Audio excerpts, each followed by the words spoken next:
On va parler argent maintenant, avec un sujet sensible, voire tabou. Les salaires rares sont les entreprises qui communiquent sur la rémunération de leurs collaborateurs. À Lyon, une start-up a pourtant choisi de jouer carte sur table avec ses salariés. Chacun sait combien gagne l'autre, une transparence qui évite pas mal de jalousie. Olivier Martin, Philippe Fivet et Philippe Évêque. C'est une question qui entraîne des réponses embarrassées lorsqu'on se risque à la poser. Combien vous gagnez? Ah non, ça, désolé. Combien vous gagnez, monsieur? Ça, c'est une question qui est trop indiscrète. Quant à savoir s'ils sont prêts à dévoiler leur salaire à leurs collègues de travail, les gens sont pas curieux à ce niveau-là, en tout cas. Ils veulent pas poser la question pour pas qu'on leur pose. On a du mal à assumer ce qu'on gagne. C'est vrai qu'en France, il y a un vrai sujet par rapport au salaire, alors que dans d'autres pays, c'est un sujet qui est totalement décomplexé. parler salaire, cette entreprise lyonnaise le fait au contraire sans complexe. Le plus bas salaire doit être autour de 1 500 € net et le plus élevé autour de 4 500 € hors commission. La transparence totale, c'est même la règle fixée par son dirigeant. Ici, chacun sait précisément ce que gagne son voisin de bureau. Je gagne 1 816 € net par mois. Et votre collègue? Moi, 1 950, puisque je suis arrivée un peu avant. 2 100 € net par mois.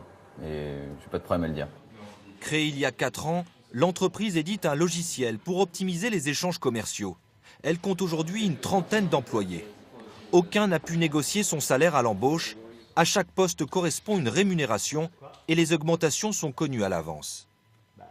Le fait d'être transparent là-dessus nous permet d'enlever ces tensions liées à cette problématique de salaire et donc de jalousie. Combien gagne mon chef, etc. Voilà, ça, c'est des questions qu'on pouvait entendre. Ici, ça n'arrive pas, on le sait. Il gagne combien, votre chef? Il gagne 3 500, quelque chose comme ça. L'argent n'est pas un tabou ici. Un commercial, par exemple, touche une prime à chaque vente. Mais cette commission, il n'en perçoit que la moitié. L'autre moitié, tous les membres de son service vont se la partager. Une façon de souder et responsabiliser les salariés selon le PDG de l'entreprise. C'est un choix de management de départ, mais dans lequel j'ai presque pas besoin d'intervenir.